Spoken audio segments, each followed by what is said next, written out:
हाय future engineers. आज हमारा target है 10 PYQs वेक्टर के 2024 के। आज हम PYQ करने वाले। क्वेश्चन नंबर 1 स्टार्ट करते हैं। चलिए। The volume of parallelepiped formed by vectors becomes minimum when m is m a।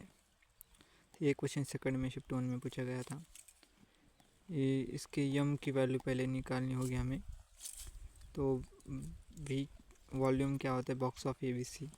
तो बॉक्स की वैल्यू ऐसे होती है डिटरमिनेंट में, आपको पता होना चाहिए।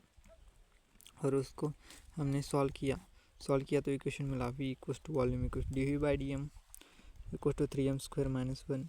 फिर उसका डेरिवेटिव लिया तो 6m। dv/dm इक्वल टू 0 अगर हम लेंगे तो 3m² - 1 इक्वल टू 0। m² आएगा 1/√3। m equal two plus minus 1/√3 dv² equation में 6m में वैल्यू पुटअप करेंगे, वैल्यू m की। तो ग्रेटर देन 0 आई है, हमने अगर पॉजिटिव लिया तो। Therefore v is minimum at m equal to 1/√3। अगर m 1/√3 होगा तो v मिनिमम आ जाएगा। चलते हैं क्वेश्चन नंबर 2 पे। ए है question number 2। If the vectors a b bar and c bar are mutually perpendicular then m, n is। ये question second में शिफ्ट 1 में पूछा गया था। तो इसे सॉल्व करने के लिए a bar b bar and c bar mutually perpendicular दिए हुए हैं। तो a bar dot c bar equal to 0। अगर दो परपेंडिकुलर है तो उनका डॉट प्रोडक्ट 0 होता है, आपको पता होना चाहिए। तो ये हमने वैसे सॉल्व किया, दो इक्वेशन मिले, उन इक्वेशन को इक्वेशन नंबर 2 को 2 से मल्टीप्लाई किया और इक्वेशन 1 में से इक्वेशन 2 को घटाया तो हमें ये मिला m की वैल्यू -3। पुट में अगर हमने m की वैल्यू इक्वेशन 1 में पुटअप की तो n इक्वल टू 2 आता है। तो m, n इक्वल टू -3, 2। तो ऑप्शन नंबर -3, 2 कौन सा है? D is the correct answer. चलते क्वेश्चन नंबर 3 पे। Question number 3। If a bar b bar and c bar such that a bar plus lambda times of b bar is perpendicular to c bar then value of lambda. हमें lambda की value पूछी गई है। ये question second में shift 1 में पूछा गया था। a bar plus lambda b bar is perpendicular to c bar. अगर c बार को परपेंडिकुलर है तो इनका डॉट क्या आना चाहिए? 0। तो इक्वेशन हमने फाइंड आउट की तो a बार डॉट c बार और b डॉट c बार की वैल्यू पुटअप करके ये लैम्बडा की वैल्यू 8 आती है। तो option number B, second option is the correct answer. चलते हैं क्वेश्चन नंबर 3 पे। My mistake 4। Question number 4। The area in square units of the parallelogram whose diagonals are along the vectors। Parallelepiped के diagonal दिए along the vector, ये vector दिए, इनके along एक d1 d2 diagonal है तो उनका वैल्यू निकाले। एक d1 क्रॉस d2 निकाला तो ये मिला। तो उसका मैग्नीट्यूड आया 130। ये कैलकुलेशन आप खुद से कीजिएगा, इसे खुद से सॉल्व करना है, डायरेक्ट वैसे के वैसे नहीं छापना है। एरिया ऑफ पैरेललोग्राम क्या होता है? 1/2 half of magnitude of diagonals होता है एरिया ऑफ पैरेललोग्राम। आंसर आएगा 60 पे, ऑप्शन नंबर सी। चलते हैं क्वेश्चन नंबर 5 पे। Question number 5। You magnitude of a bar b bar and magnitude of a cross b bar दिया हुआ है। Then a bar dot b bar is equal to पूछा गया हमसे। तो ये क्वेश्चन थर्ड में शिफ्ट 1 में पूछा गया था 2024 के। ये फिर हमने वैल्यू दी है वो इस इक्वेशन में पुटअप करनी है और वैल्यू आपको आपका आंसर मिल जाएगा। आता है 7√2 आंसर आता है a बार डॉट b बार का। एनालाइज किसी इस सॉल्यूशन को, आपको समझ में आएगा। चलते क्वेश्चन नंबर 6 पे। Question number 6। ए पॉइंट के कोऑर्डिनेट दिए, बी पॉइंट के एंड सी पॉइंट के are the vertices of triangle ABC triangle के वर्टिस और जी ए सेंट्रॉइड है। Then value of 2p plus q minus r is equal to पूछा है। Third में शिफ्ट 2 में क्वेश्चन। ये कोऑर्डिनेट हमें जैसे दिए जी सेंट्रॉइड।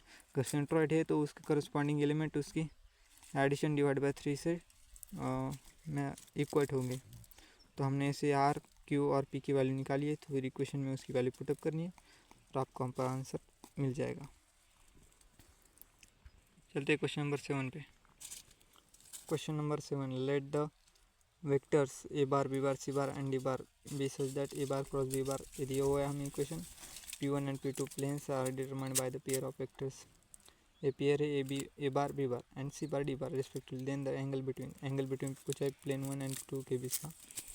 तो their P1 is plane is determined by a bar and b bar, P2 is determined by c bar and d bar. तो इनका क्रॉस करेंगे तो 0 आएगा. तो ये दोनों आर पैरेलल है. ए बार बी बार, एक bar cross b bar and c bar cross d bar are parallel. Normal of P1 and P2 parallel, then P1 and P2 are parallel. Angle is 0. Answer. A question number 8 है a bar b bar दिया हुआ है. Then the angle between 2a bar plus b bar and 2a bar plus b bar is पूछा गया. इन दोनों के बीच का angle निकाला है. तो पहले हमने इन दोनों वेक्टर्स निकाले हैं 2a बार प्लस b बार.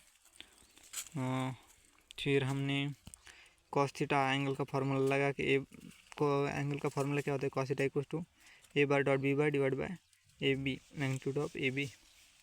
तो वैसे पुटअप करके आपको answer cos theta equal to 1/2 मिलता है. फिर थीटा इक्वल टू π/3 आता है. आपको तो पता है cos थीटा 1/2 कब होता है, π/3 पे ही होता है ना. चलते हैं क्वेश्चन नंबर 9 पे.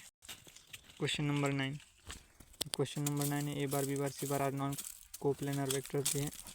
ए पी बार इक्वल टू दिया बी क्रॉस सी बार, लेकिन यहाँ आर बार है ना. यहाँ पे ए बार बी बार और सी बार है बॉक्स में. हाँ, सी बार है बॉक्स में. देन 2a बार ए इक्वेशन दिया है तो क्वेश्चन 4 में को. तो इस क्वेश्चन को पहले हम सॉल्व कर लेते, वैल्यू पुटअप करते हैं. आर की वैल्यू, पी की वैल्यू और क्यू की वैल्यू पुटअप करके इस इक्वेशन में डालनी है. तो आपको स्टेप बाय स्टेप प्रोसेस में जाएंगे तो ये बॉक्स बनेंगे. बॉक्स एक दूसरे से कैंसिल होते हैं, फिर सेम है तो 1 आता है. तो 2 + 1 + 1 = 4. आंसर होता है 4. Option number C. चलते हैं क्वेश्चन नंबर 10 पर. Question number 10, if A bar दिया है, बी बार दिया है एंड सी बार दिया है, देन ए बार डॉट बी क्रॉस सी बार पूछा है. तो 10th में शिफ्ट 1 में क्वेश्चन आया था only x and only y, neither x nor y. Option दिए हुए हैं. तो box of A dot B cross C bar equals to ये बॉक्स सॉल्व करना है आपको. आपका इक्वेशन ये अपने आप कैंसिल होते हैं. A plus x negative x से cancel, x square negative x plus y negative y 1 पता है. एक्स पे भी डिपेंडेंट नहीं है और वाई पे भी. Neither x nor y. Option C. Analyse this questions and try करते रहिए. डेली रिवीजन के लिए चैनल को सब्सक्राइब कीजिए. और आपको मैं formulas PIQs every chapter 10 important question दूंगा. आपको यूनिवर्सिटी के लिए फुल प्रिपेयर करूंगा. अप्रैल अटेम्प्ट तक 11 अप्रैल को हमारा फर्स्ट शिफ्ट होगा. Let's continue this journey with math shortcuts CT. Thanks for watching this video. Bye.